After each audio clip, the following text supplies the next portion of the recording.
አቻ ፍለጋ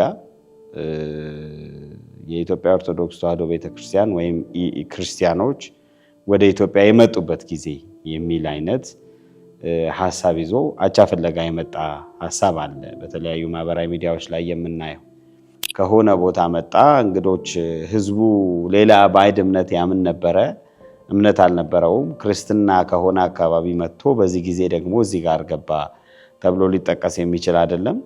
ክሹፍ መከራከሪያና አቻ ፍለጋ ነው። የመጀመሪያዎቹ የእስልምና እምነት ተከታዮች በገዛ ወገኖቻቸው ጥቃት በደረሰባቸው ጊዜ የነብያቸውን ቃል ተከትለው ወደ ኢትዮጵያ መጥተዋል። ስደትና እንግዳ ተቀባይነት ሲነሳ በኢትዮጵያ ኦርቶዶክስ ቤተክርስቲያን ታሪክ ትክክለኛ ታሪኩ የሚያውቀው በዓለም ዙሪያ የተሰነደው እውነት ምን ይመስላል? ታሪክ በሆነ ጊዜ በሰዎች አስተሳሰብ፣ በፖለቲካ ፍላጎት፣ በጥራዝ ነጠቅነት የሚስተካከል የሚመስላቸው ሰዎች የሆነች ጊዜም ባገኙ ቁጥር አዲስ ታሪክ ለመጻፍ አዲስ ታሪክ ለማምጣት ማስረጃ አልባ ጉዳዮችን ለማምጣት የሚያደርጉት መላላጥና መንፈራገጥ ይመስለኛል እንጂ የኢትዮጵያ ቤተክርስቲያን ታሪክ የሚያሳየው ይሄንን ነው። ከክርስትና ጋር ተያይዞ ታሪክ ለክርስትና አድልቷል የሚባል ነገር ካለ አርኪኦሎጂካዊ ማስረጃዎች ምን ይላሉ? እንደውም ታሪክን እኮ የሚጽፉት የታሪክ ባለሙያዎች፣ የታሪክ አጥኚዎች፣ የታሪክ ተመራማሪዎች ናቸው። አሁን ችግሩ አልታደልንም። ዘመናችን ላይ የሆነ ፍላጎት ያለው ሰው በሙሉ ይነሳና ታሪክ አቢዩዝ ተደርጓል ይላል፣ ወይም ደግሞ ራሱ አቢዩዝ ያደርገዋል ታሪክ። የኢትዮጵያ ቤተክርስቲያን ታሪክ ይህንን ያሳያል እንላለን። በተቃራኒው ደግሞ ሌሎች በተደጋጋሚ ለኢትዮጵያ ኦርቶዶክስ ቤተክርስቲያን ብቻ ታሪክ አዳልቷል፣ የተዳላ ነገር አለ እዛ ጋ። ሁልጊዜ የኢትዮጵያ ኦርቶዶክስ ቤተክርስቲያንን እንግዳ ተቀባይ አድርጎ የሾመበት ነገር አለ። ይህ ልክ አይደለም። ታሪክ ለክርስትና አድልቷል የሚለው በራሱ ታሪክን ካለማወቅ የመጣ ወይም ምናምን አይደለም። ዴሊብሬትሊ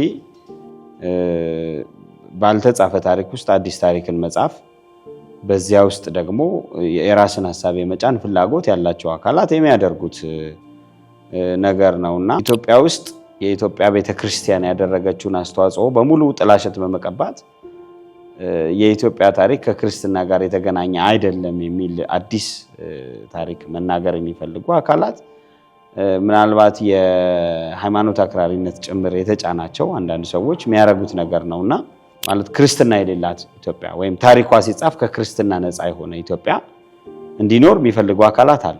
ዛሬ ያለው ሙስሊምማ ኢትዮጵያዊ እኮ ነው፣ ከዚህ ቦታ ነው የመጣው አይባል፣ ሊባልም አይችልም። የኢትዮጵያ ቤተክርስቲያንም እንደዛ አይደለም፣ የትኛውም ክርስትናም እንደዛ አይደለም። ይሄንን ጊዜ ተከትሎ ማደናቀፍም ነው ብዬ ነው የማምነው።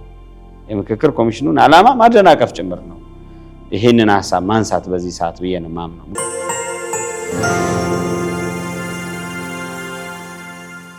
ደግ ሰንብታችኋል ውድ ቤተሰቦቻችን፣ በያላችሁበት ሰላማችሁ ይብዛ ማለት እንወዳለን። ይህ ማህበራዊና ስነልቦናዊ ጉዳዮችን የምንዳስስበት የሰሎሜ ቤት ነው። ዛሬም እንደተለመደው በሰሎሜ ቤት በወቅታዊ ጉዳዮቻችን ተመልሰን ከመርጌታ ብርሃኑ ተክለያሬድ ጋር መተናል። እንኳን ደህና መጣ። እንኳን ደህና ቆየሽኝ። እንዲሁም ተመልካቾች እንኳን ደህና ቆያችሁን።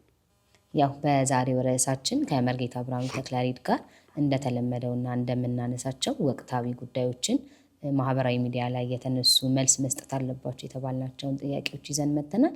ለዛሬ የምናነሳላችሁ ኦርቶዶክስና አመጣጧ በተለይ በኢትዮጵያ ምን ይመስላል የሚለውን በስፋት ልንጠያየቅ ልንመልስ እናንተ ጋር ተገኝተናል። ያው ርዕሰ ጉዳያችን እንደተናገርኩት ነው። ለመጀመሪያ ያህል በኢትዮጵያ ኦርቶዶክስ ተዋሕዶ ቤተክርስቲያን ታሪክ በኢትዮጵያ ምን ይመስላል ከሚለው እንነሳ። አመሰግናለሁ ሰሎሜ።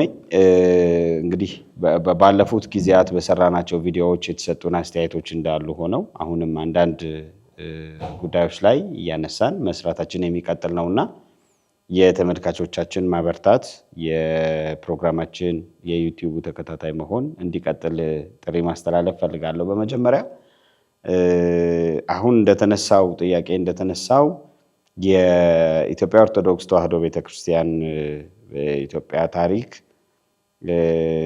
ከኢትዮጵያ ከሀገረ መንግስቱ ጋር ተያይዞ የሚመጣ ከኢትዮጵያ ሀገረ መንግስት ጋር ብቻ ሳይሆን ከክርስትና መነሻ ከኢየሱስ ክርስቶስ በምድር ላይ በዘመነ ስጋዌው ከነበረው ታሪክ ጋር ተያይዞ የሚመጣ ታሪክ ነው።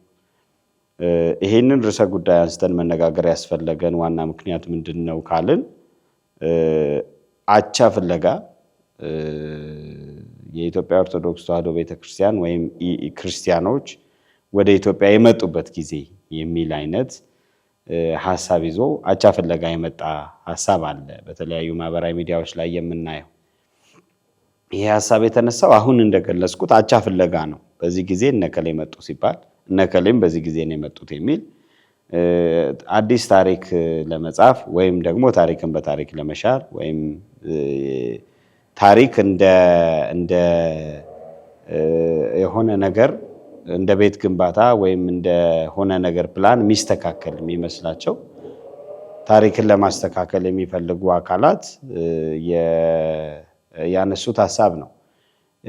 እንግዲህ የኢትዮጵያ ኦርቶዶክስ ተዋሕዶ ቤተክርስቲያን ወይም ክርስትና በኢትዮጵያ እንዲሁ ዝም ብሎ የበቀለ አይደለም፣ ወይም ደግሞ በእንግድነት መጥቶ ተጭኖ መጥቶ የተጫነ አይደለም። ከሕገ ልቡና ጀምሮ በሕገ ልቡና በኋላ ደግሞ በብሉይ ዘመን በሕገ ኦሪት የእግዚአብሔር ካህናት ሆነው ያገለግሉ የነበሩ አባቶች ነበሩን። ሕዝቡም መስዋዕተ ኦሪት ይሰዋባቸው የነበሩ ቦታዎች ነበሩ። ሕዝቡም እግዚአብሔር አምላክ መሆኑን የሚያውቅ በሕገ ልቡናም በሕገ ኦሪትም የኖረ በኋላ ደግሞ በመጀመሪያዎቹ በዘመነ ሐዋርያት በኢትዮጵያዊ ጃንደረባ አማካኝነት ክርስቶስ መወለዱን ያወቀ የተሰበከለት ሕዝብ ነው ኢትዮጵያዊው። እሱ ብቻ አይደለም። አንዳንድ የታሪክ ተመራማሪዎች እንደሚያነሱት ደግሞ ለጌታችን መድኃኒታችን ኢየሱስ ክርስቶስ በተወለደበት ጊዜ ስጦታ ካቀረቡ ነገስታት መካከል አንዱ ኢትዮጵያዊ ነው ብለውም የሚያነሱ አሉ። በአጠቃላይ ግን እንደ ታሪክ ማስረጃም በመጽሐፍ ቅዱስም ጭምር ተቀምጦ የምናገኘው ኢትዮጵያዊ ጃንደረባ ባኮስ በፊልጶስ ከተጠመቀ በኋላ በጋዛ ፊልጶስን ሐዋርያው ቅዱስ ፊልጶስን ካገኘው በኋላ ክርስትና ወደ ኢትዮጵያ መጥቷል፣ ተሰብኳል። ከዚያ በኋላ ያሉት የመጡት ሁሉ በሌሎች ምክንያቶች የመጡ አባቶች ሊኖሩ ይችላሉ። ምናልባት በሰፊው እናየዋለን። ነገር ግን ክርስትና በዚህ ጊዜ የገባ እሱም የመጣው ከዚህ አካባቢ ነው ሊባል የሚችል አይደለም። በሕገ ልቡናም ታሪካችንን መጽሐፍ ቅዱስ ከትቦታል። በዘመነ ኦሪትም በኦሪቱ የምድያም ካህን ተብሎ የተጠራው የኢትዮጵያዊቷ ሲጳራ አባት የሙሴ አማች ማለት ነው። በኦሪት ዘመን የምድያም ካህን ተብሎ ተጠርቷል። ካህን ነበረ፣ እግዚአብሔርን ያውቅ ነበረ። ከዚያም በኋላ ኢትዮጵያውያኑ ምንድን ነበረ? ምን አይነት ስርዓተ ንግስ ነበራቸው? ምን አይነት እምነት ነበራቸው? ምንን እግዚአብሔርን እንዴት ያውቁ ነበር የሚለው በመጽሐፍ ቅዱስም በታሪክም ተከትቦ የሚገኝ ነው። ስለዚህ ልክ የእስራኤል ሕዝብ ስለሚጠቀስ ከዘመነ ኦሪት ወይም ከብሉይ ወደ ሐዲስ በክርስቶስ ዘመነ ስጋዌ ከዚያም በኋላ በሐዋርያት ስብከት ሽግግር እንዳደረገው ነው የኢትዮጵያ ቤተክርስቲያን የተመሰረተችው። ክርስትናም የመጣውና በመጀመሪያዎቹ የኢየሱስ ክርስቶስ ሐዋርያት ባስተማሩባቸው በመጀመሪያዎቹ ዘመናት የተሰበከልን ነው ክርስትናና ከሆነ ቦታ መጣ። እንግዶች ህዝቡ ሌላ ባዕድ እምነት ያምን ነበረ፣ እምነት አልነበረውም። ክርስትና ከሆነ አካባቢ መጥቶ በዚህ ጊዜ ደግሞ እዚህ ጋር ገባ ተብሎ ሊጠቀስ የሚችል አይደለም። ክሹፍ መከራከሪያና አቻ ፍለጋ ነው። ነከሌ ከመጡ ነከሌ መጥተዋል የሚል ዝም ብሎ ተራ የልጆች የብሽሽቅ የሚመስል አይነት ጨዋታ ነው ይሄኛው የታሪክ አመጣጥ ማለት ነው። እና የኢትዮጵያ ኦርቶዶክስ ተዋሕዶ ቤተክርስቲያን ታሪኳ ይሄ ነው ሲባል ግን ታሪኳ ክርስትና መስፋፋቱ ብቻ ሳይሆን እንግዳ መቀበልንም ይጨምራል። በተለይም ደግሞ በዓለም ታሪክ በእስልምናም ታሪክ በራሳቸው የእስልምና ታሪክ ጸሐፊዎችም እንደሚታወቀው ዓለምም እንደሚናገረው በነቢዩ መሐመድ ታሪክም ውስጥ የእስልምና እምነት ተከታዮች የመጀመሪያዎቹ የእስልምና እምነት ተከታዮች በገዛ ወገኖቻቸው ጥቃት በደረሰባቸው ጊዜ የነቢያቸውን ቃል ተከትለው ወደ ኢትዮጵያ መጥተዋል። ወደ ኢትዮጵያ የመጡበት ምክንያት ምንድነው ካልን እዚያው ታሪኩን በደንብ መረዳት ይገባል። ወደ ኢትዮጵያ የመጡበት ምክንያት ደግ ንጉስ አለ፣ በዚያ ፈጣሪን የሚፈራ ደግ ንጉስ አለ። ወደዚያ ወደ ሀበሻ ምድር ሂዱ ተብለው ነው የመጡትና ንጉስ አርማህ የሚባል ደግ ንጉስ እግዚአብሔርን የሚፈራ የነበረበት ዘመን ነውና እነዚያ የእስልምና እምነት ተከታዮች ወደ ኢትዮጵያ በመጡ ጊዜ በእንግድነት ተቀብለዋል። የኢትዮጵያ ንጉስ እና በኢትዮጵያ ውስጥ ይኖሩ የነበሩ የክርስትና እምነት ተከታዮች የነበሩ ማለት ነው። ከዚያም ደግሞ ተከታትለዋቸው በመጡ ጊዜ እነዚያ የሚያጠቋቸው ወገኖቻቸው ተከታትለዋቸው በመጡ ጊዜ እነዚህን የእስልምና እምነት ተከታዮችን መውሰድ አለብን፣ ባዕድ እምነት ነው የሚያስተምሩት ባሉ ጊዜ ልትወስዷቸው አትችሉም፣ የኛን እንግዳ ተቀባይነት ፈልገው የመጡ ናቸው፣ የሚያምኑትንም እምነት በፈለጉት መልኩ ሊያራምዱ ይችላሉ የሚል ሐሳብ ኖሮ መንግስታዊ ውሳኔ ተወስኖ በዚሁ እንዲኖሩ የተደረገበት ታሪክ ደግሞ አለ። እንዲያውም ከመካከላቸው አንዱ ይመስለኛል የክርስትና ሃይማኖትን ተቀብሎ እንደኖረ ያው ታሪካቸው ያስረዳል። ስደትና እንግዳ ተቀባይነት ሲነሳ በኢትዮጵያ ኦርቶዶክስ ቤተክርስቲያን ታሪክ ትክክለኛ ታሪኩ የሚያውቀው በዓለም ዙሪያ የተሰነደው እውነት ምን ይመስላል? እስኪ እሱን እውነት አስረዳን።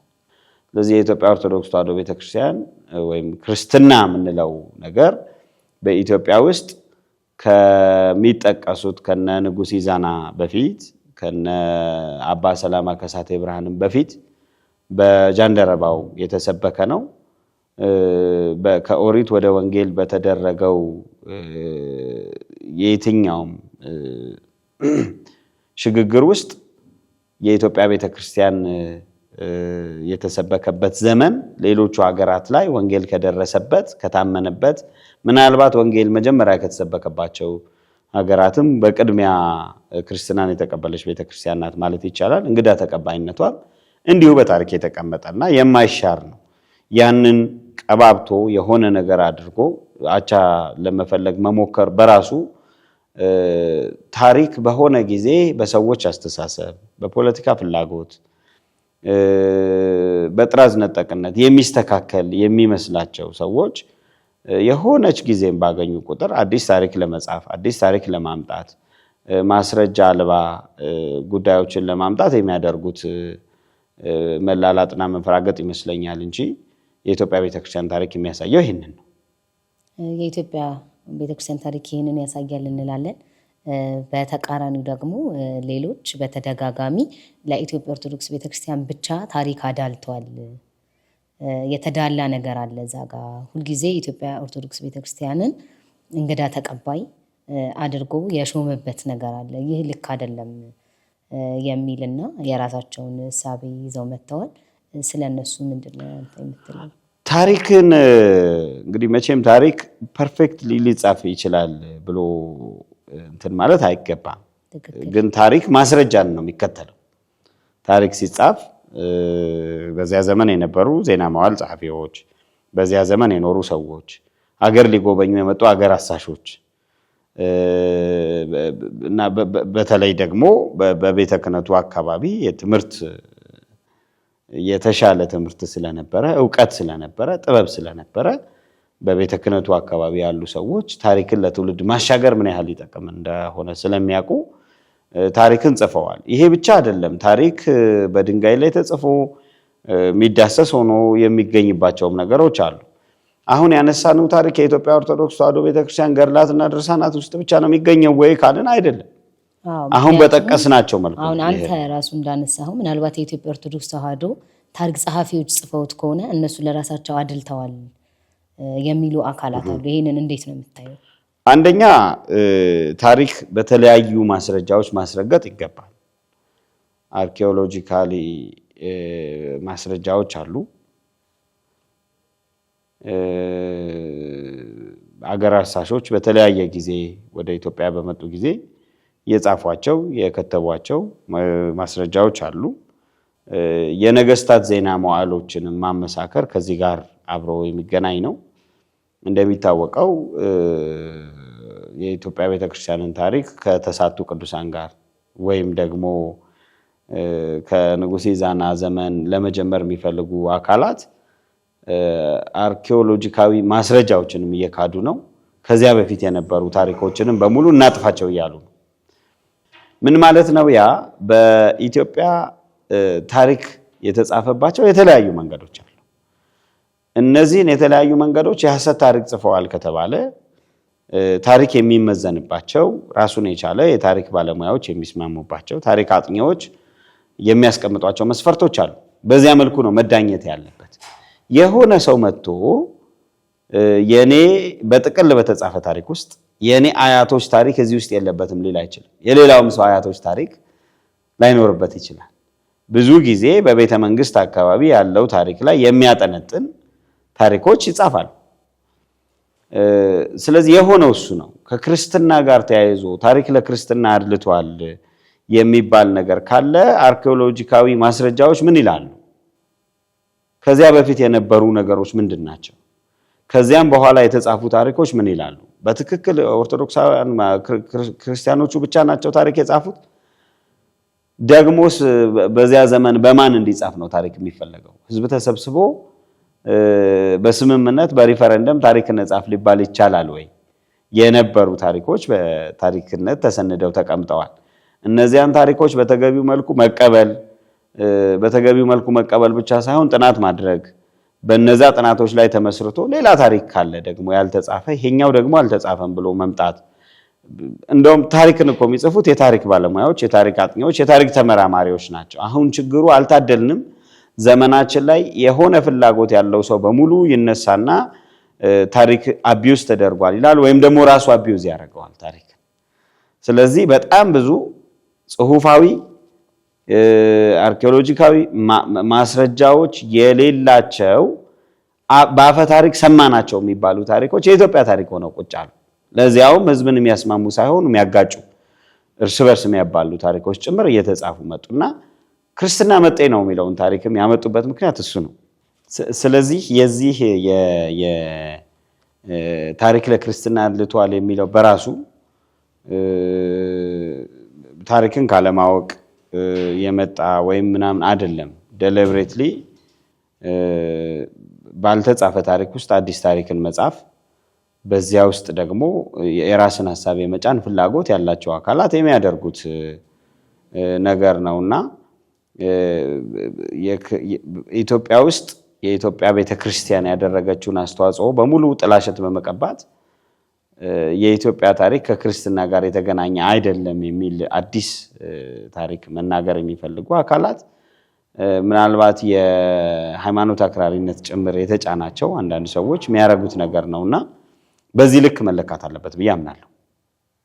ግዴታ ግን አንዳንድ ጊዜ እንግዶችን መቀበል፣ ቦታ መስጠት፣ ማብላትና ማጠጣት በንግድም ሆነ በተለያዩ ነገሮች ወደ ኢትዮጵያ የመጡትን ክርስቲያኖች እዛ ላይ ሃይማኖታቸውን አክብረው እንዲኖሩ ማድረግ ግዴታ በታሪክ ካልተጻፈ እንግዳ ተቀባይነት አይሆንም ወይ የሚል እሳቤ ያላቸው ሰዎች አሉ። ይሄንንስ እንዴት ታየዋለህ? ልክ ነው። አሁን እኮ የእንግዳ መቀበል ያለ መቀበል የመጤ የነባር ጉዳይ አይደለም ጉዳዩ። በነገራችን ላይ እኔ እንደ አንድ ክርስቲያን እዚህ አገር ላይ ስኖር አሁን ኢትዮጵያ ውስጥ ያሉ የእስልምና እምነት ተከታዮች መጤ ናቸው የሚል እምነት የለኝም። ኢትዮጵያውያን ናቸው። ከአያቶቻችን ጊዜ ጀምሮ ከረጅም ጊዜ ጀምሮ ያሉ ኢትዮጵያ ውስጥ የተወለዱ ኢትዮጵያዊ ዜግነት ያላቸው እንደኔ እንዳንቺ እንደሌላው ሰው የሚኖሩ ኢትዮጵያውያን ሙስሊሞች ናቸው። መጣ ከዚህ ተነስቶ እዚህ መጣ የሚባለውም አስተሳሰቡና እምነቱ ነው። እሱም በመጣ ጊዜ ወደ ኢትዮጵያ የገባበት መንገድ መጻፉም ነውር አይደለም፣ እንትን አይደለም። ችግሩ ምንድን ነው መሰለሽ? አንደኛ ኢትዮጵያዊነት የሚባለውን በራሱ ለመቀበል ክርስትና የሚባለው ነገር እንዲጸዳ የሚፈልጉ አካላት አሉ። ማለት ክርስትና የሌላት ኢትዮጵያ ወይም ታሪኳ ሲጻፍ ከክርስትና ነፃ የሆነ ኢትዮጵያ እንዲኖር የሚፈልጉ አካላት አሉ እና የሚያማቸው ይሄ ነገር ሲነገር ልክ አይደለም የሚሉ አካላት እነዚህ ናቸው እንጂ ዛሬ ያለው ሙስሊምማ ኢትዮጵያዊ እኮ ነው ከዚህ ቦታ ነው የመጣው አይባል ሊባልም አይችልም። የኢትዮጵያ ቤተክርስቲያንም እንደዛ አትልም። የትኛውም ክርስትናም እንደዛ አይልም። በየትኛው ጊዜ ወደ ኢትዮጵያ ገባ፣ በየትኛው ጊዜ ምን ሆነ ብሎ የሚናገር ሰው ሊኖር ይችላል። ይሄ ደግሞ ነውር አይደለም። በዛ ልክ መታወቅ መቻል አለበት ብዬ አምናለሁ። በተለያየ ጊዜ የመስፋት የመጥበብ ጉዳይ ነበር። አዎ ነበረ። ለምሳሌ የክርስትናው ራሱ በኢትዮጵያ በሰሜኑ አካባቢ የበለጠ ተቀባይነት ኖሮት ይኖር ነበረ። በደቡቡ አካባቢ የለም ማለት አይቻልም። እንኳን ክርስትናው ስርዓተ ኦሪቱ ነበር አይደለም። ብርብር ማርያምን የመሰሉ አብያተ ክርስቲያናት ስርዓተ ኦሪት ይፈጸምባቸው የነበሩ ናቸው። በጋሞ ጎፋ አካባቢ የሚገኙት ሌሎቹም ነው እንጂ ገብርኤል እና ሌሎቹም አብያተ ክርስቲያናት በዚያ እንኳን በዘመነ ሐዲስ በዘመነ ብሉይም መስዋዕተ ኦሪት ይሰዋባቸው የነበሩ እንደሆኑ ይታወቃል። ከዚህ ጋር ተያይዞ ግን በመስፋት በመጥበብ ውስጥ አንዱ አካባቢ ቀድሞ ክርስትና ሊቀበል፣ ሌላው አካባቢ ደግሞ በሌላ ዘመን ወይም በሌላ ጊዜ ክርስትና ሊቀበል ይችላል እና እዚህ አካባቢ መሄድ እዚያ አካባቢ መሄድ የሚለውን እንደ እንግድነት እንትን የምንለው አይደለም። ለምንድን ነው የተጠቀሰው የእስልምናው በእንግድነት ወደ ኢትዮጵያ መምጣት ከተባለ? የእስልምና የመጀመሪያው ታሪክ ሲጻፍ ይሄ ታሪክ ሆኖ ተገኘ። ታሪክ ነው። ስለዚህ እንዴት ተስፋፋ እስልምና፣ እንዴት ወደ ሌሎች አካባቢዎች ወጣ ሲባል ከዚያ ከመዲና ተነስቶ መካ አካባቢ የነበሩ የቁረይሽ ጎሳ አባላት በጠላትነት በተነሱባቸው ጊዜ ወደ ኢትዮጵያ መጥተው ኢትዮጵያ በእንግድነት ተቀብላ ሃይማኖታቸውን አክብራ ሳታስቀይር በዚያ ዘመን የነበረ ንጉስ አርማህ የሚባል ቅድም እንዳልኩት ክርስቲያን ንጉስ የተለያዩ እንትኖች እንደሚያሳዩት በገንዘቦቹ ላይ ሳይቀር የመስቀል ምልክት ክርስቶስ ዘሃሎ ይሄሉ የሚል ጽሑፍ ያለባቸው ክርስቶስን የሚያውቅ ንጉስ ተቀብሎ ሃይማኖታቸው ምክንያት አይገፉም፣ አይሳደዱም፣ ለጠላት ተላልፈው አይሰጡም ብሎ መቀበሉን እንደ ታሪክ የተቀበለ ነው። ይሄ የኢትዮጵያውያን የጻፉት ታሪክ ብቻ አይደለም። እንደ አጠቃላይ የእስልምና እምነት ታሪክ ጸሐፊዎችም የሚቀበሉት ዓለም የተቀበለው ታሪክ ስለሆነ ነው። በነገራችን ላይ ሰሎሜ እዚህ ጋር አንድ ነገር እናንሳ። እንደዚህ አይነት ታሪኮች ከዚህ በፊት የተነገሩ ቢሆኑም አሁን ወደ ማህበራዊ ሚዲያው የመጡት የምክክር ኮሚሽን የሚያደርገውን የምክክር ጉዳዮች ተከትሎ ነው። አንድ ነገር መሰመር መቻል አለበት። ደግሞ ያመጧቸው ሰዎች በምክክር ኮሚሽን ውስጥ ተወያዮች ነን የሚሉ አካላት ናቸው። የምክክር ኮሚሽኑ ይጠቅማል፣ ያመጣው ሐሳብ ይጠቅማል፣ ተወያይተን ተመካክረን እንዲህ እናረጋለን ብሎ ያመነ ሰው ከማህበራዊ ሚዲያ ርቆ በዛ የተቀመጠበት ቦታ ላይ ሐሳቡን እያቀረበ ይነጋገራል፣ ይወያያል፣ ይመካከራል እንጂ በጎን በኩል ምንም አይነት ማህበራዊ ሚዲያ በማይፈቀድበት ስልክ ተትቶ በሚገባበት ምክክር ውስጥ እየገቡ ማታ ደግሞ እየመጡ ደግሞ ከህዝብ ጋር ክርክር ውስጥ የሚያስገባ ንትርክ ውስጥ የሚያስገባ ሐሳብ ማንሳት በራሱ ጤናማነት አይደለም። ይሄንን ጊዜ ተከትሎ ማደናቀፍም ነው ብዬ ነው የማምነው። የምክክር ኮሚሽኑን ዓላማ ማደናቀፍ ጭምር ነው ይሄንን ሐሳብ ማንሳት በዚህ ሰዓት ብዬ ነው የማምነው። ምክንያቱም የነዚህ አካላት በተለይ ይሄንን ይዘው የሚገፉ አካላት በምክክር ኮሚሽኑ ባዘጋጀው ውስጥ ተወያዮች፣ ተመካካሪዎች ተብለው የተቀመጡ ናቸው። ያቀረቧቸው አጀንዳዎች ሊኖሩ ይችላሉ። እነዚህ የቀረቡ አጀንዳዎች በውስጡ ውይይት ሊታዩ ይችላሉ። አንዳንድ በእስልምና እምነት በኩል የቀረቡ በዚህ በኩል የቀረቡ ተብሎ መናያቸው ዶክመንቶች አሉ። እሱ መብት ነው። አቅርብ የተባለውን ነገር ማቅረብ ይቻላል። ሆን ብሎ ይሄ ውይይት ባለበት ጊዜ ወደ ማህበራዊ ሚዲያ አምጥቶ ህዝብን ማነታረክ፣ ማጣላት፣ አንዱ በአንዱ ላይ የሆነ ነገር እንዲናገር ማድረግ ግን እወያይበታለሁ ካሉት ዓላማ የተለየ ነው እና ሆን ተብሎ በዚህ ሰዓት የተነሳበትንም ዓላማ መመርመር አለበት ብዬ አምናለሁ። በተለያዩ ጊዜያት የተለያዩ ታሪክ ብቻ ሳይሆኑ ጽርፈት የተቀላቀሉባቸው መጽሐፎች ተጽፈዋል በእነዚሁ ግለሰቦች። እነዚህን ጉዳዮች ያው ታሪክን የማይሽሩ ስለሆኑ የሆነ ጊዜ የመጣ ሐሳብ ሁሉ ታሪክን ሽሮት ስለማያልፍ ማለፍ ቢቻልም በእንዲህ ያሉ ጊዜያት ግን ሰከን ብሎ እወያያለሁ እመካከራለሁ የሚል ሰው ሰከን ብሎ በዛ ጉዳይ ላይ ብቻ ትኩረት አድርጎ ሊነጋገር ይገባል እንጂ የዕለቱ ሎዬ እንዲህ ነበር ታሪክም የሚያሳየው እንዲህ ነበር እያሉ በየዕለቱ ወደ ማህበራዊ ሚዲያ መጥቶ ማነታረክ በራሱ ሌላ ችግር አለበት ብዬ አምናለሁ። ያ ማለት ግን ይሄ ጉዳይ ይፈራል ማለት አይደለም። ይሄ ጉዳይ ወደ ጠረጴዛ መጥቶ የታሪክ ባለሙያዎች ሊወያዩበት የሚገባው ጉዳይ ነው። ተጨባጭ ማስረጃ ስላለ የሚታወቅ ማስረጃ ስላለ የሚታወቅ ታሪክ ስለሆነ ኢትዮጵያ የተገነባችበት ምሰሶም ያለፈችበት መንገድም ጭምር ስለሆነ ጉዳዩ የሚፈራ ሆኖ አይደለም። ለምን ተነሳ ያልኩ አይደለም። በዚህ ጊዜ ክርስቲያኖች ወደ ኢትዮጵያ ሲመጡ ተቀበልናቸው ሚል ርዕስ ሰጥቶ እንዲህ ያሉ ባጭር ጊዜ ባገኛት አጭር ክፍተት ውስጥ መጥቶ እንዲህ ያሉ የሚያነታርኩ ነገሮች መጻፍ ግን ዓላማው በዚህ በኩል በውይይት በምክክር አምናለሁ፣ በዚያ በኩል ደግሞ በውይይት በምክክር ሳይሆን እኔ በማምነው ታሪክ እኔ በመቀበለው ታሪክ ብዙ ሰው እንዲከተለኝ ይፈልጋለሁ የሚል መሀል ሰፋሪነትና ሁለት እግርን ሁለት ቦታ ላይ መጣድ ነውና አደጋው ነው የሚታየኝ። እኔ ንግግሩ ግን መልካም ነው መነሳት አለበት ብዬ አምናለሁ። ያው አሁን ስጋት እንደመፍጠሩ እስከ መቼ ነው የኢትዮጵያ ታሪክ የሚያከራክረው? በይበልጥስ አንዱን አግንኖ አንዱን አንኳሶ ይሄዳል እየተባለ ከሆነ ለምንድን ነው የታሪክ ጸሐፊዎች ተሰብስበው ቋሚ የሆነ ነገር የማይሰጡት? ምክንያቱም ሶሻል ትረስት የሚባል ነገር አለ። ማህበረሰቡ ሁልጊዜ የኢትዮጵያ ኦርቶዶክስ ተዋሕዶ ቤተክርስቲያንም ተነስታ በዚህ ጊዜ እኔ እንደዚህ ነኝ ካለች፣ ሌላውም አካል ተነስቶ ይሄ ነበረ ማስረጃ አለን ካለ ይሄ ማስረጃ መገታት የለበትም ወይ? ታሪክ በስምምነት አይጻፍም። ታሪክ ነው። እንስማማ። የከሌን ታሪክ እንደልተው ይሄ አልተደረገም። ዛሬ እኔና አንቺ እዚህ ቦታ ቁጭ ብለን እየተነጋገርን ነው። በቃ ይሄ ታሪክ ነው ወደፊት ሲጻፍ ለሆነ ሰው ፍላጎት ሲባል አይሻርም እና ታሪክ በስምምነት ሊጻፍ አይችልም። ነገር ግን ታሪኮቹ የማያጋጩ የማያጣሉ ያለፉ መሆናቸውን አውቆ ባለፉት ክፉ ነገሮች ላይ ተምረን ባለፉት መልካም ነገሮች ላይ ደግሞ ጸንተን ሀገራችንን እንዴት እናሻገር ሊባል ይችላል።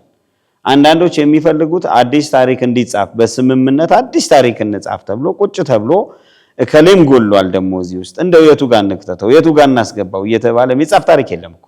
የነበሩ ካሉ ታሪክ ሁነት ነው። የነበሩ ያልተጻፉ ካሉ ቢመጣ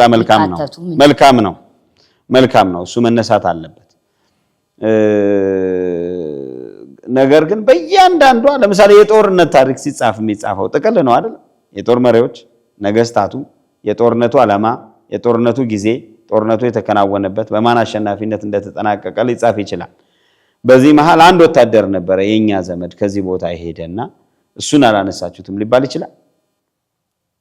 ያንን የሚያውቅ ሰው ግን የቤተሰቡን ታሪክ ሊጽፍ ይችላል። በዚህ ጊዜ ነከሌ ከዚህ ቦታ ከዚህ መንደር ተነስተው ወደዚህ ጦርነት ሄደው ነበር፣ ሲመለሱ እንዲህ ነበር፣ ነከሌ ተመለሱ ነከሌ አልተመለሱም ብሎ የቤተሰቡን ታሪክ ሊጽፍ ይችላል። ያ አሳማኝ በሆነ ጊዜ ሁሉ ሌላ ታሪክ ደግሞ እየተጻፈ ሲመጣ እየተካተተ ይሄዳል። ያላወቅናቸው ትልልቅ ታሪኮች እኮ በግለሰቦች ዜና መዋዕሎች ውስጥ ተካተን አግኝተናል። ለምሳሌ አዶልፍ ፓርለሳክ የጻፈው የአበሻ ጀብዱ ነው። አብቹ የሚባል አንድ ትንሽ ልጅ ያስተዋወቀን አይደለም? ይሄ የታሪክ ጸሐፊዎቹ ጦርነቱ የተከናወነው በኢትዮጵያና በጣሊያን መካከል የኢትዮጵያ መሪ ኃይለ ሥላሴ የጦር መሪዎቹ ነከሌ ማይጨው ላይ ይሄ ሆነ እዚህ ቦታ ላይ ይሄ ሆነ ብለው ነው ሊጽፉ የሚችሉት። ግን በተለያየ ሁኔታ የግለሰቦችም ታሪክ ሊጻፍ ይችላል። ያነሱ እና የበዙ ሆነው ሳይሆን ታሪክ የሚጻፍበት አውድ ስላለው ዓላማም ስላለው ከነዚህ ነገሮች አንፃር የኢትዮጵያ ታሪክ እስከመቼ ነው የሚያነታርከን? ያለፈ ነገርን ታሪክ ነው ብለን እስከምንቀበል ድረስ ያነታርከናል። ያለፈ ነገር ታሪክ ነው። ትናንትና ለጠፋ ነገር ዛሬ ካሳ የሚከፈልበት ጉዳይ የለም የጠፋ ነገር ካለ። ስለዚህ የጠፋውን ነገር አውቀን ይሄ ያጠፋፋው ነገር በዚህ ምክንያት ነው ብለን የምንማርበት ከሆነ ታሪክ እንትን አይለን። ታሪክና ፖለቲካ ተቀላቅሎብን የሚነገረው ነገር በሙሉ ዛሬ ላይ ዋጋ የሚያስከፍል እየሆነ ባነሳ ነው በቆምንበት ርዕስ ላይ እንኳን ብንነጋገር የኢትዮጵያ ቤተክርስቲያንን ዋጋ እያስከፈላት ያለው ያልተጻፈ ያልተነገረ ከየት እንደመጣ ማይታወቅ ታሪኮች በዚህም በኩል እየተነገሩ ቤተክርስቲያንን አሳዳጅ አጥፊ አድርጎ ትናንትና ከነገስታቱ ጋር በዝባዥ ጨቋኝ የነበረች አድርጎ የሳለ ታሪክ እየመጣ እየተቀመጠ ስለሆነ ባልነበረችበት ባላጠፋችው ጥፋት ዛሬ ተሳዳጅ እንድትሆን አድርጓታል። ስለዚህ የታሪክ ባለሙያዎች ታሪክን መጻፍ አለባቸው። ልክ ነው። መስማማት አለብን በታሪክ ላይ ልክ ነው። የሚያስማማንን ነገር ይዘን መሻገር አለብን። በማያስማማን ጉዳዮች ደግሞ አዳዲስ ማስረጃዎች እያመጣን መነጋገር አለብን። ትክክል ነው። ያደጉት ሀገሮች የሚኖሩት እንደዚያ ነው። ከሆነ ጊዜ በፊት ታላቁ አሜሪካ የምንላት ሀገር ላይ ሬድ ኢንዲያንስን አሳዶ መግደል እንደ ኢላማ መለማመጃ ነው የሚቆጠረው አይደለም። ሬድ ኢንዲያንስ ጠፉ፣ አሜሪካ ተመሰረተች፣ በጣም ጥቂት ሆኑ፣ ዘራቸው ጠፋ። ዲክላሬሽን ኦፍ ኢንዲፔንደንስን እነ ቶማስ ጀፈርሰን አምጥተው ሀገር ሲመሰርቱ ይሄ ነው ሀገር ምስረታ ማለት ሲሉ ከዚያ በኋላ እነዚህ ሬድ ኢንዲያንስ የደረሰባቸውም ነገር በታሪክ ይነገራል።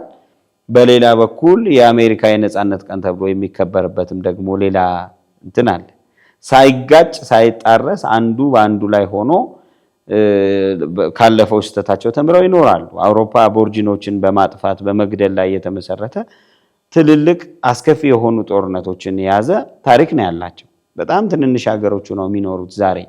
ነገር ግን የማያጋጭ የማያገዳድል ነገር ያላቸው ታሪክን በስምምነት ስለጻፉት አይደለም። ታሪክ ያለፈ ጉዳይ ነው። ከክፉ ነገር እንማራለን፣ ወደ መልካሙ ነገር እንሄዳለን የሚል ነው።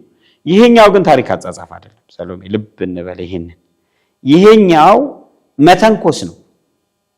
ክርስትና እንዲህ ነው፣ ይሄኛው እንዲህ ነው የሚል መተንኮስ ነው እና ቅድም እንዳልኩሽ ወቅትን የተከተለ ወቅቱ የምክክር ኮሚሽን የተለያዩ የማህበረሰብ ወካዮችን ይዞ ምክክር እያደረገ ያለበት ጊዜ ነው ይሄ ወቅት። በዚህኛው ወቅት ደግሞ በዚህ ውስጥ ተሳታፊ ነኝ የሚል አካል ለምንድን ነው ይሄንን ጉዳይ ያነሳው ብለን ካልን ጉዳዩ ክርስትናን የማኮሰስ አቻ የመፈለግ ያልተጻፈ ታሪክን ታሪክ አድርጎ የማምጣት እና በዚህ ውስጥ ደግሞ የራስን ዓላማ ትንሽ ወደ እውነት ካስጠጋ ነው በድብቅ ይሰራ የነበረን ዓላማ ጊዜ ያገኘው ብሎ በይፋ በገሃድ እቺን አጋጣሚ ተጠቅሞ የማውጣት የመናገርና ሌሎች እንዲያምኑት እንዲቀበሉት አዲስ ትርክት የመፍጠር ዓላማ ያለው ጉዳይ ነው ይሄና የኢትዮጵያ ታሪክ አነታራኪ ነው። በታሪክ ምክንያት ብዙ ግጭቶች አሉብን። ታሪክ ራሱ አላስማማንም፣ አላግባባንም። ያ እንዲያግባባን የታሪክ ባለሙያዎች ሊነጋገሩበት ይችላሉ። የታሪክ አጥኚዎች ተነጋግረው የተለያዩ ታሪኮችን ሊሰጡን ይችላሉ። እሱን በማስረጃ እያየን ልንወስድ እንችላለን። ነገር ግን ታሪክና ፖለቲካን የቀላቀለ ታሪክና የግል ፍላጎትን የቀላቀለ ታሪክና የራስን ሐሳብ በሌሎች ላይ ለመጫን ያለ ፍላጎትን የቀላቀለ ጉዳይ ሲመጣ ግን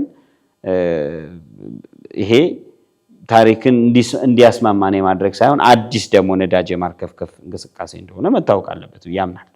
እንደው ተዋዶ እንደኖረ ህዝብ አሁንም ተዋዶ እንደሚኖር እንደ አንድ ህዝብ በሁለት እምነቶች መካከል ያለን ነገር በጣም አጭሆና ስጋት ላይ የሚጥል አድርጎ የሚጻፉ ነገሮች ላይ ህዝበ ክርስቲያኑ ምንድነው ማድረግ ያለበት?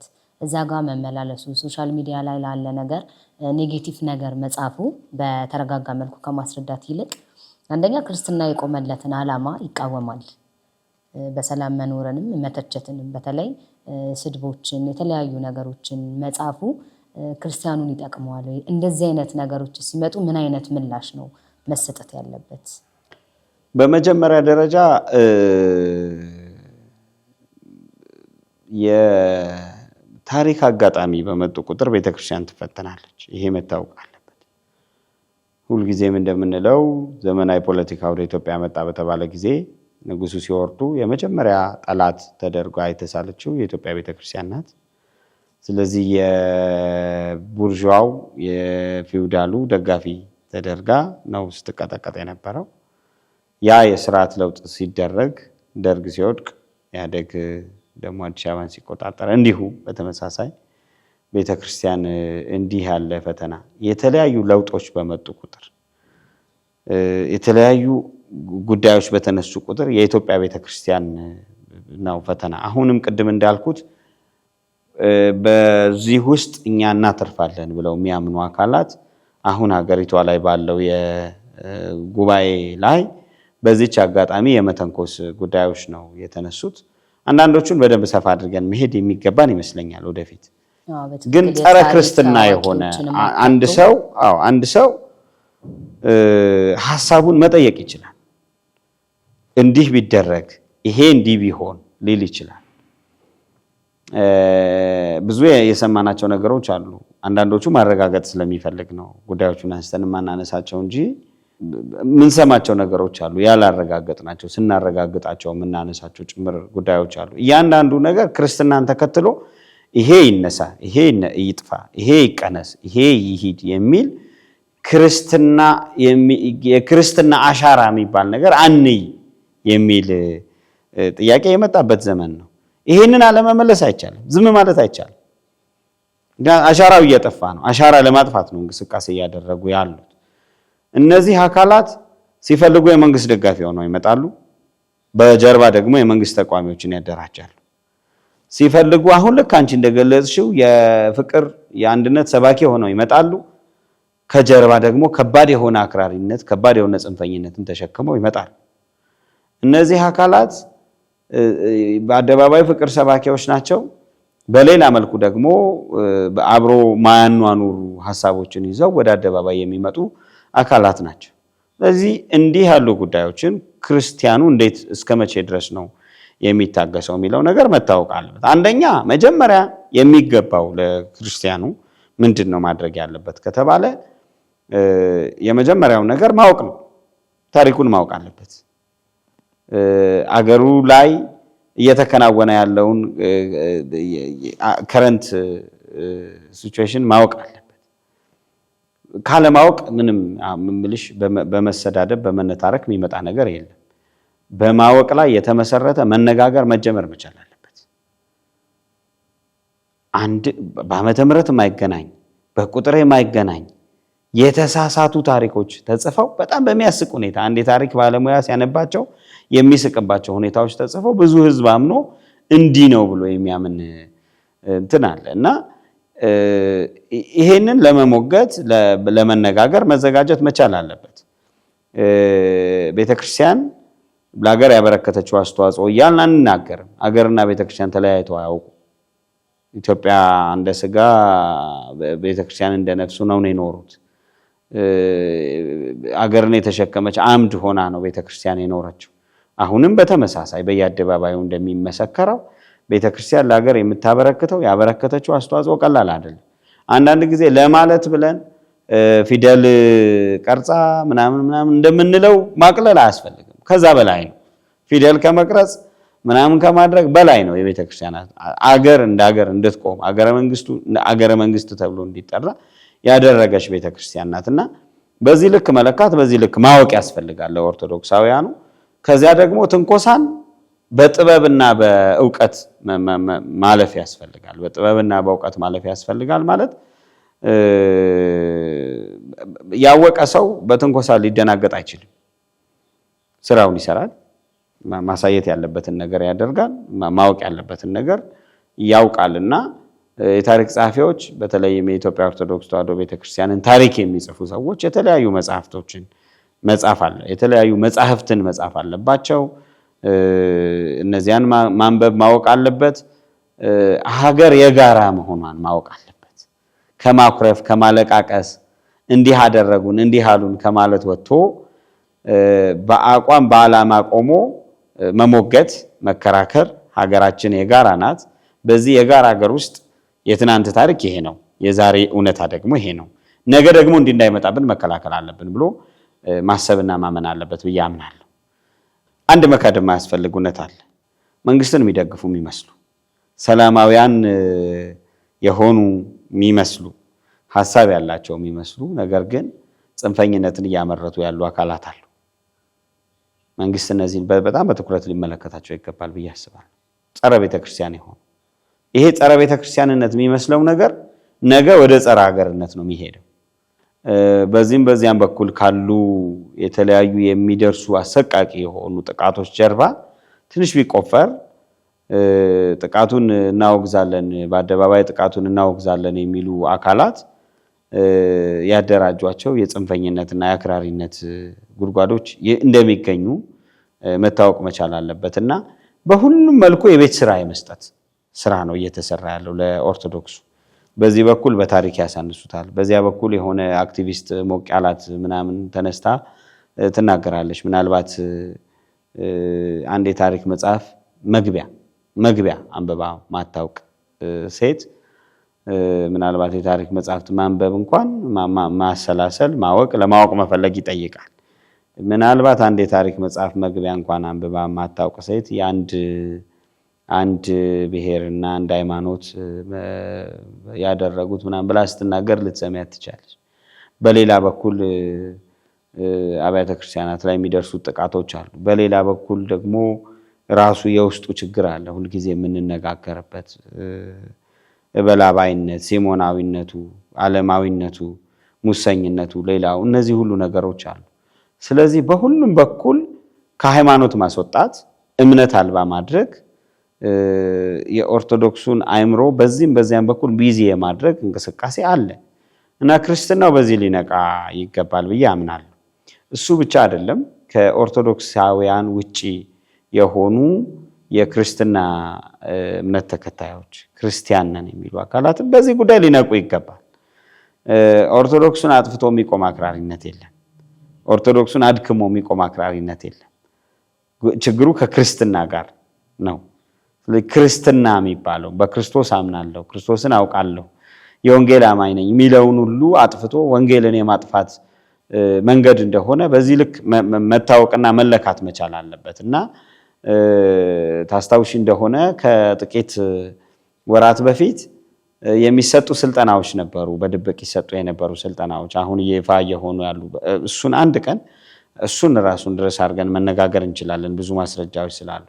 በእነዚያ ስልጠናዎች ላይ እንደተባለው ግራ ማጋባት፣ በሚዲያ የሆነ አጀንዳ ሰጥቶ እነሱ ሲበጣበጡ ሌላ ስራ መስራት፣ ማስጨነቅ፣ ሚዲያውን የያዘ ኃይል በሙሉ ሀገሪቷን መያዝ ይችላል የሚል አቋም መስጠት አይነት ነበሩ ስልጠናዎቹ ሲሰጡ የነበር።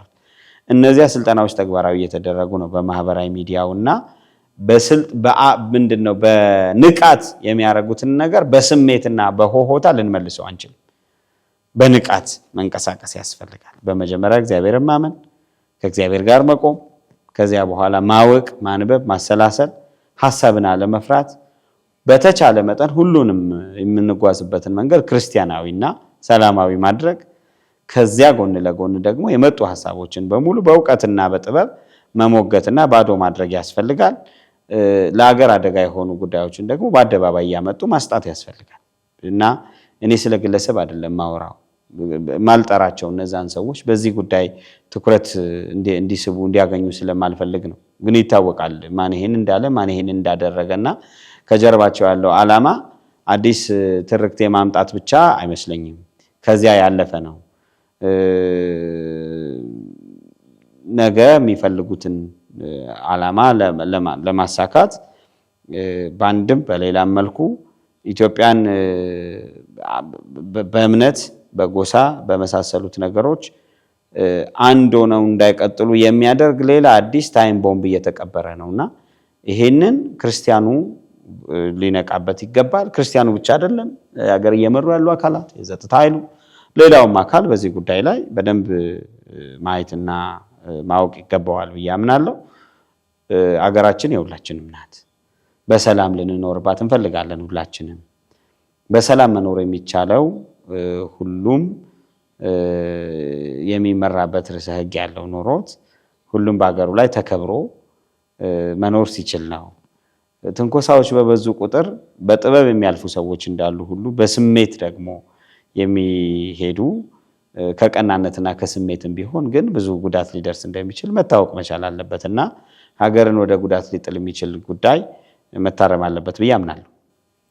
ያው እነሱ እንዳነሱ ተመልካቾቻችን እንዳነሱ ጥያቄ እኛም ለመዳሰስ እንደሞከር ነው በጥቂቱ ኦርቶዶክስ ምን ትመስላለች፣ ክርስትና ኢትዮጵያ ላይ አመጣጡ እንግዳ አቀባበሏ የሚለውን በጥቂቱ አይተናል። ግን ይሄ እንደ ቀልድ የሚታለፍም በጥቂቱ የሚነጋገርበትም ጉዳይ አይደለም። ሰፊ ማብራሪያ በተለይ ከታሪክ አዋቂዎች ታሪክን ስራዬ ብለው ከያዙት ሰዎች አንጻር ምንድን ነው እውነታው የሚለውን በሰፊው ሌላ ጊዜ ይዘን የምንመለስ ይሆናል ማለት ነው።